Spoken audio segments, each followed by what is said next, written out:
Thank you very much for listening to this week's talk on the Sedras, the two Sedras of Nitzvim and Vayelech, the last Sedras of this calendar year, of the year 5784, and I think almost without fail, the Sedras that we read every year before Rosh Hashana, before literally the head of the year.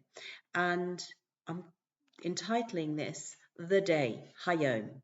And I think that this has resonances both in terms of the approaching day of Rosh Hashanah and also the uniqueness of each day. And it occurred to me as I've been giving these talks, and especially since last Simchat Torah, and I begin each talk with the prayer and the dedication for the learning to be for the safe release of all of the hostages speedily, and the safety and success and security of all of the soldiers in the IDF as they continue their incredibly brave and dangerous missions. And each time I'm saying that, I'm saying it as if it is the first time I'm saying it. It's not a continuation. It is every single time. It's a new opportunity. It's a new prayer. It's a new mindset. It is a sense of constant renewal. And if we look at the Hebrew word Hayom, that we translate as today, it actually means the day. And I think that especially as we approach Rosh Hashanah, we can write the day as both words having a capital letter, the capital T, D capital, day capital D. And I think that we can get so many messages of imbuing each day with this power and significance and potential by looking at it in this way. And Rav Sachs Zatzal shows that this concept of renewal with the covenant that the Sedra of Nitzvim opens with, and if we go to the beginning of the Sedra, which is Devarim, Deuteronomy chapter 29, verse 9, Atem Nitzvim Hayom Kulchem Lifnei Hashem Elokechem. You are standing today, I would say the day, before Hashem your God. And stop there for a moment. So as we bring back into focus that we are reading this every time on the Shabbat before Rosh Hashanah, then we can hear the echo of the prayers that we will soon be saying, God willing, on Rosh Hashanah. After the shofar has been blown, we say a short paragraph, Hayom Haras Olam. Hayom, again, this word, the day. This is the day. Rosh Hashanah is the day. And let the echo of the special Hayom that we feel on Rosh Hashanah, let that link with the Hayom as we're reading the Sedra of Nitzvim, and link with Hayom, the day, every single day. And as we continue, this is very, especially if you think about the ancient world. Today, we're used to everyone being equal to a degree. But the Pasuk continues, Roshechem, Shivtechem, Ziknechem, your heads of your tribes, your elders, your officers, Kol Ish Yisrael, all every man of Israel, every person of Israel. And then it carries on, Tapchem, your children, the Shechem, your wives, V'gercha shebisharecha, and the converts within your camp, Mechotev Eitzecha, from the hewers of your wood, Ad sho'ev memecha, to the drawers of your water. And this incredible inclusivity, this is something that leads on to a theme that the Lubavitcher Rebbe Zatzal mentions in one of his talks on this week's Sedra, that if we again compare to certain other societies, especially more prevalent in the ancient world, where there was a caste system, where the nobility was very much in power and mattered, and the lower down the food chain you got, the less important, the more dispensable you were. And we have the Torah as a beacon of light, in complete contrast, that we've really got specifically called out all strata of society. We've got the people in positions of power. We've got, at the opposite end, we've got people in positions that are normally considered menial tasks. And this is something, this unity is showing us the unique value of each person. There's no such thing as somebody being worth more as a human being. There is this very, very strong message that, especially as we are within touching distance of Rosh Hashana, we are looking at all parts of our people as essential to the whole, that this is the unity that is going to enable us to be our strongest and be our best. Everybody is part, everybody is valued and valuable. And in an essay written by Rav Riskin called The Third Covenant Speaks to All of Israel. So Rav Riskin picks up on an interesting point that is mentioned in the Medrash Tanchuma, which is quoted by Rashi, that this opening verse that I've just read out to you sounds remarkably similar to a verse that Yehoshua is actually going to read out to the people when he goes into the land of Israel as the new leader and conquers. And this is in Joshua chapter 8, verses 33 and 34. And the verse in Joshua reads as follows: "And all of Israel and its elders, its heads of tribes and its judges, priests and Levites, half facing Mount Gerizim and half facing Mount Aval. Joshua read all the words of the Torah, the blessing and the curse." So given that a covenant that sounds very similar is going to be read to the people of Israel in a relatively short space of time, why is Moshe Rabbeinu repeating these words, Hayom, this day? Why specifically at this point? Why Moshe Rabbeinu? And there are two very interesting ways of interpreting it. The first way of interpreting it is that this had to be almost a reassurance for Moshe Rabbeinu. And this was an example of the possibility of Teshuvah, which we read about in this week's Sedra as well, which is going to be something that is very close to our hearts as we approach not Rosh Hashana, but actually the Aseret Yemei Teshuvah, the days after Rosh Hashana, before Yom Kippur. And the beautiful words that talk about the reality of Teshuvah that we read in the Sedra of Nitzvim, chapter 29, verse 2, V'shavta ad Hashem Elokecha, and you will return to Hashem your God, V'shomata b'kolo, you will listen to his voice, K'chol asher anochi mitzavcha hayom, like everything that I am commanding you today, this very day. Ata uvanecha v'chol levavacha, you, your children, with all your heart, uv'chol nafshecha, and with all your soul.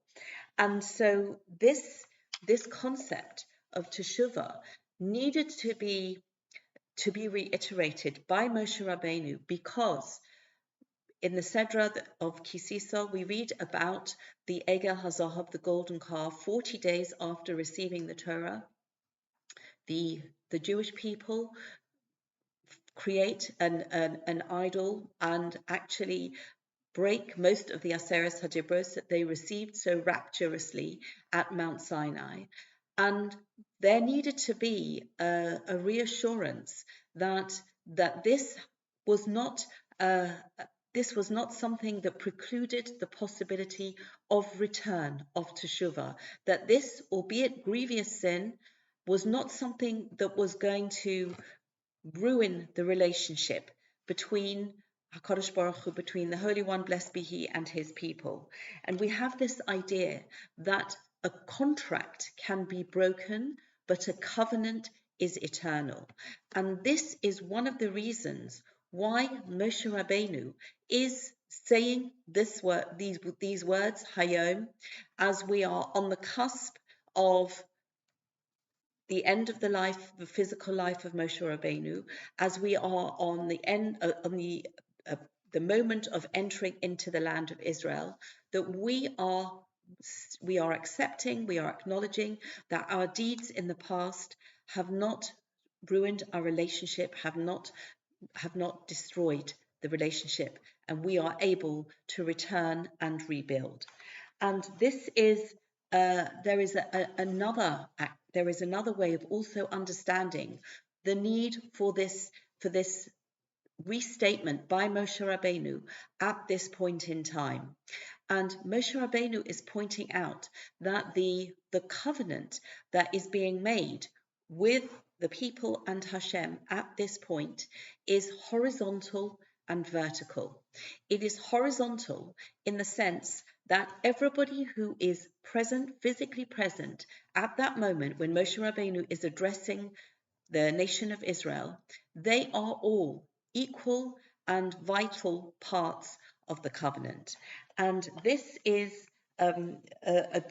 something that is of an essential part of the message that Moshe has given. But in addition, the verses continue, and this is chapter 29, verses 13 and 14. Velo itchem levadchem, not with you alone. Anochi kores es habris hazos. I am literally cutting, or we translate it, making this covenant. Ve'es ha'olah hazos, and this oath. Ki es asher yeshno po imonu.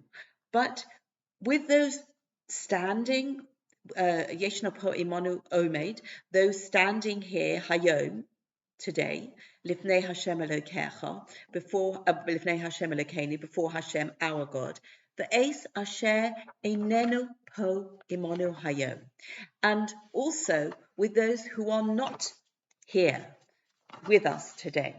And Rashi comments this Es asher einenu po va'af im doros ha'asidim lios, also with generations that will come in the future, will exist in the future. And the so many questions on these verses that sometimes we have to stress that a person can be physically present, but they also have to be mindfully present as well. They have to be tuning in. We all, I believe, experience we can be physically present on occasion and a million miles away. So at this epic moment, the day, Hayom, we all have to know that we need to be physically, mindfully, and spiritually, soulfully present as well. But equally, we are taking into account past and future generations as well. And there's a very beautiful story of a conversation between David Ben Gurion and Tabenkin. He was the head of the Labour Zionist movement, and his name is the chairman of the Histadrut Hatzioni. And there was a plan that the United Nations had put to David Ben Gurion of a certain suggested partition. And David Ben Gurion asked Tabenkin for his opinion. And Tabenkin went and thought about it. And he says, I consulted with two people, and I recommend that you do not accept this suggestion. And David Ben Gurion said, who are the two people that you consulted with? And Tabenkin replied, my grandfather who died 10 years ago, and my as yet unborn grandchild. And I think this concept of a vertical covenant, that really we can only conceive with Hashem, because we exist in separate boxes of past, present, and future, not so Hashem, who is one in terms of a continuum of time. And so it is perfectly possible to create a covenant and bind previous generations and future generations. There is just one constant, seamless flow. There is no separate boxes of past, present, and futures. So this unique occasion, this unique opportunity of the day, Hayom, that we are reiterating this covenant that we're going to hear about shortly in the time of Yehoshua, of Joshua. But there is a special resonance as we are all the day, this time, standing before Rosh Hashana, and we are able to reinforce, we are able to reaccept that covenant, internalize it, and bring it within us and also spread it outwards, that the benefits of the beauty of this close relationship with Hashem that we experience when we sign up and we keep the covenant as an integral part of our lives, then we are able to really make the world a better place.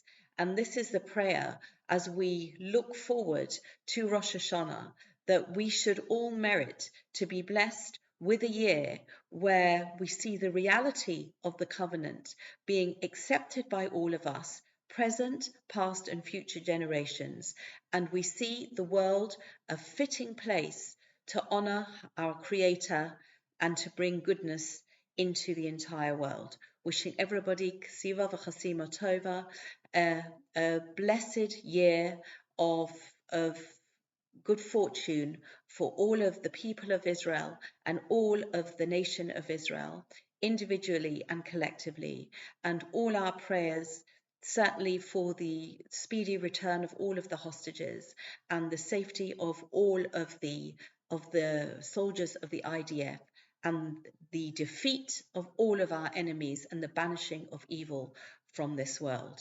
Thank you very much for listening.